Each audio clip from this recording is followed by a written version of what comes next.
What you are about to hear will blow your mind and give you six-pack abs without even exercising. Pull up a bar stool and relax. Hey, who wants to have some fun? You've made it to Happy Hour with John Gaskins. Oh, no. Not again. Get ready for entertaining local and regional sports talk that will change your life. Or not. And by the way, when you're telling these little stories, here's a good idea. Have a point. It makes it so much more interesting for the listener. Here's your host, John Gaskins. Here's Johnny. Hello! Ah! I'm back, baby! I'm back!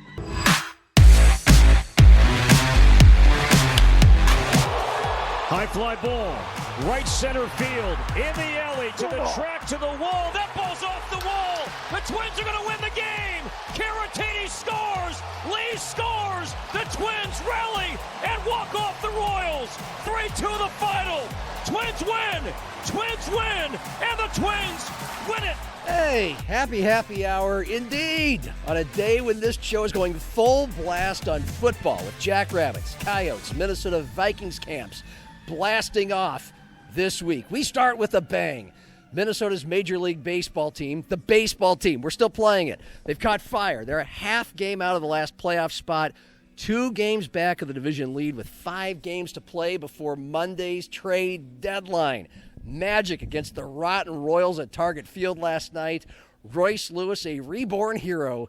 Taj Bradley still pitching superb. It's a monster Twins win, and a happy way to start Happy Hour on a Wednesday. We're at Gibbs Sports Lounge on the east side of Sioux Falls. Incredible food, great service today. Dirty Dan on the bartending, and they'll mix you any kind of drink you want with all these TVs. Get ready for the NFL season. This will be an awesome place on the east side to go watch all the games, Saturday and Sunday, all season long. A monster Twins win last night, a monster win at the voting booth in South Dakota. The governor, Larry Roden, trampling Toby Doden, the outsider. And a little bit later, we're going to head over to the Orion Pub in downtown Sioux Falls, and our Sioux Falls Live editor-in-chief, Patrick Lally, will break down how that happened. 70-30, wow. And later on here, about 15 minutes from now, the voice of USF football, Tom Frederick, will join us. 3 decades on the mic. We will talk a little coup football. I'm more interested in his world travels because I want to live vicariously through a guy who is retired and has all the time in the world to just travel. So kind of a year later catch up on Tom Frederick's life after we had such what I felt was a popular, well-liked segment with him about life last year on Happy Hour. But we're going to start today and most days up until August 29th with football. It is week 1 of football camp for the Jacks, the Yotes, and the Vikings. We're going to start a new feature here on Happy Hour. Today is July 29th. First game for the Jacks and Yotes, August 29th. For what it's worth, the Vikings will have their cut day for the final roster the day after that. So every show from now until then, to lead most shows, it's 29 for 29. July 29th, August 29th. You know the ESPN 30 for 30. This is 29 for 29. We'll just lead off a show with topics and sound bites from football camps. And so since this is our debut of 29 for 29, we have to go to the sexiest spot on the field, the fun stuff, the quarterback, the most important position. And let's start with the Jackrabbits. They open their camp tomorrow, and they know exactly what they have. Of the 3 teams we'll talk about, this is the only team that knows their quarterback and feels great about it, and that is Chase Mason, the super freak, future NFL draft pick, projected as an earlier mid-round pick. He's 6'4", he's 250. I believe him. And Dan Jackson and Curtis Riggs that he did get 7-figure offers from Big Ten and 8 SEC schools, but he's coming back to SDSU, and he started just 9 games, played in just 9 games, 9 times. Ed Rooney, Ferris Bueller's Day Off, 9 times. That's why some people don't quite believe or buy the hype. But if you don't get the hype, you have not been watching. You're watching highlights right now on Sioux Falls Live thanks to video producer Cordell. But I'll go through the stats while you watch the colors fly through the air. The Jacks were 8-1 with him as starter last year, only lost to eventual semifinalist Montana in the playoffs. 8-1 when he started, 1-4 when he was hurt. He threw for 267 yards a game, completed 2/3 of his passes, 18 touchdowns, just 4 interceptions. The dual threat, 14 carries a game for almost 100 yards per game, 14 touchdowns on the ground, home run hitter. His average game was a total of 336 yards and 3 touchdowns. He averaged 9 yards per pass, 6 yards per rush. If he would have played all 15 games at this clip, he would have had 4,700 total yards, 3,700 through the air, and almost 1,300 on the ground. So yeah, he's good. And he's going to be even better this year. For one, he's a year older, he's a year stronger, he's a year more mature. For two, his best receiver, Lofton Ogroski, they were without his services for Chase's last 2 or 3 starts before he got hurt. He's back. It's a loaded wide receiving crew. The offensive line is deeper and more experienced than last year. And I expect an all-out aerial assault from the Jackrabbits this season. A lot of bigger, more explosive wow plays from already a wow athlete. Some people feel like he's a little unproven because it's only been 9 times that he has started a college football game. But here's Dan Jackson on Chase Mason's development, including his recovery from that foot injury this offseason. He's the biggest he's ever been, so he weighs the most he's ever weighed with the least amount of body fat, and he just ran almost 22 miles an hour yesterday, which would be one of the faster players in the country, not just quarterbacks. So physically he's in a good spot. He's very healthy. Everybody asks about that. He feels as good as he has. His core strength's good because he plays golf every day when he's done with his workouts. But I would say as a leader, he is very confident in himself. He has a full understanding of the system, so he's starting to teach the offense to other people, whereas last year he was learning a new offense and by the end was teaching it, but now he's got the offense humming and he could probably run the practice without coaches out there. Wow. Dan Jackson, media days with us here on Happy Hour. What I expect is more of an air attack than a ground attack by the Jacks. They say they want to be big, physical, dominant up front. Every team does. 605 Hogs should be better. They want to establish the run. But when you have the weapons that they have at receiver for Chase Mason to throw to, like Ogroski, Grayton Gannon is wildly experienced. Jack Smith started to show flashes late last year. Landon Delaney was the fastest football player in the state in his 3 years at Brandon Valley, and I'm going to guess he's going to play. And there's 3 or 4 more. They're loaded there. Running back, not as loaded, not as experienced. They are not quite sure what they have. Eric Eidsness, when he had Zach Zenner, that was a running team. He's the best rusher in SDSU history. But now you look at the passing-centric teams SDSU had when there was Jared Christian, Dallas Goddard, Jake Winicky, Cade Johnson. Yeah, I think we're going to get a little bit more of that out of Eazy-E and Chase Mason in year number 2. Some of this is stuff Jackrabbit fans already know, but I'm just expecting a big year out of Chase. At USD, they have no idea who their quarterback is going to be, and if they do, they're doing an awfully good job of fooling us. But it's going to be somebody brand new. After 3 years of Aidan Bouman, who turned himself into the GOAT and set plenty of career records in Vermilion, it's now a 3-horse race of unknowns. If you've been watching and listening to this show, you've gotten to know them a little bit when we talked to the new head coach, Matt Vitzthum, in the spring, and again at Media Day. You have Nevin Cremascoli, who is a senior and has the most experience in this program. Jackson Proctor, a senior transfer from Dartmouth and then Northern Illinois, where he didn't play last year. And Austin Majewski, a guy who his last name is hard to pronounce. Just get on Majewski. But who Matt Vitzthum said back in the spring, you're going to want to know that name. You're going to be hearing that name.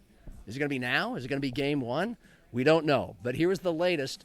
This is Matt Vitzthum with us here on Happy Hour at Media Day, breaking down the talents of these 3 guys. Yeah, I think Nevin Cremascoli, I know what we know what we're going to get with Nevin, right? And there's a certain level of comfort with that, right? And there's that consistency factor of who he is, right? Austin Majewski, the freshman, would be a redshirt freshman next year.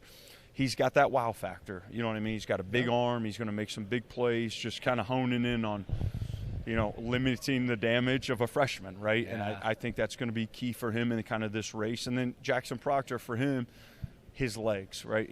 His ability to run the football and our ability as a staff to adapt to that type of quarterback. That's kind of the three things I would say kind of coming out of that we think we know about those three guys right now. Yeah. So you have got three different skill sets or three different assets. When you parse together those words, and he said very similar things back in the spring, Cremasoli feels like he has the clubhouse lead because he's been at USD and in the system the longest, and he's the least likely to screw things up because he's already had the learning curve. The comfort, the word comfort was used. He has an athletic build, which means he can take more hits and maybe run more. And he's got a calming presence. Okay, those are very good things you want to have when you're choosing between three quarterbacks who have not really been starters at USD. And for a new head coach. The word comfort means a lot, I think, here for a new coach who was the quarterback's coach and has worked a lot with Cremasoli. Although, when you bring in a transfer from the FCS like Jackson Proctor, you do wonder why you would bring somebody like that in if the guy's not going to play. Kind of like Kyler Murray coming to the Vikings, and we'll get to that. And he brings the best quarterback run element to this equation, and which is what you love to have when things break down. 8-2, by the way. For what it's worth in the Ivy League, I don't know if it'll translate to the Valley, but the Valley's a harder league. It's nice to have a guy who knows how to win games, and he was 8-2, completing 68% of his passes, 13 touchdowns, just 3 interceptions. Jackson Proctor 2 years ago at Dartmouth. So he has the most experience playing actual FCS football. So you could give him the nod at that. And it sounds like your most talented guy, the one with the most upside, is Austin Majewski. And he's a redshirt freshman, not a true freshman. And he was at USD last year. And when you hear about the elite arm talent, also his ability at times to run if he has to, it's not if, but when he's going to be USD's starting quarterback. But we can't tell you if that's going to be right away. It feels like it's going to be one of the two more experienced guys. One guy has more experience playing in the FCS. The other guy has more experience in the system and sounds like he's less likely to screw up. And when asked what it's going to come down to for Matt Vitzthum determining the winner of this 3-horse race, he has simply said he wants a guy who's going to be the most consistent, who's going to make the best decisions, who's going to put us in the best position when it's third down, critical time in a game. Quarterback's not going to be running 20 times a game, but being able to run is an asset. They all have more of this than Aidan Bouman, not that the bar was high. And they plan on deciding this within the first 2 weeks of camp starting today. Matt Zimmer was there in Vermilion. He'll be in Brookings tomorrow for the Jackrabbits, and he'll be on happy hour tomorrow with his day one observations. The Vikings had their day one yesterday, and sticking with quarterback, which is the A topic, Kyler Murray, J.J. McCarthy. Anytime he's been asked about it lately, Kevin O'Connell has given us a whole bunch of word salad. So here's the latest salad on a silver platter, 30 seconds from yesterday. Both Kyler and J.J. will take reps with the first team. They'll also take reps with the second group, and I think that gives different layers to the evaluation as well. We want an elevator at the quarterback position, and in many ways doing that in this system is kind of a do-your-job mentality, which is, running the show, throwing completions, and just showing the ability to execute our offense with comfort. And that offense is an evolving thing, and we're excited about what this year's offense could look like. Okay. Blah, blah, blah, blah, blah, blah, blah, blah, blah, blah, blah, blah. This is Kyler Murray's job to lose. I've been saying this since the day Kyler Murray got signed. It's obvious. He has far more upside. He's far more proven in the NFL. You don't go out and get him unless you plan for him to play. A veteran, starting, proven quarterback in the NFL who's played for lousy teams, mostly bottom 10 offensive lines, mostly lousy defenses, rookie head coaches, a number 1 draft pick who's been lost and mostly wasted just with a bad organization. Sounds a lot like Sam Darnold with the Jets and the Panthers before he got to Minnesota. Will this be a 14-win Sam Darnold 2024 year for Kyler Murray? I don't know. But he's probably going to be the guy, and you're probably going to pick him over the guy that was rated 4th worst out of the starters by Pro Football Focus among quarterbacks last year in J.J. McCarthy. But we're just rehashing old points. Nothing has really changed. What we have new to the equation is a guy who actually played with J.J. McCarthy last year, caught passes from him for a bit. Remember, Aidan Thielen joined the Vikings toward the very end. And look, this guy is clearly trying to carve himself a career in broadcasting. And you know what?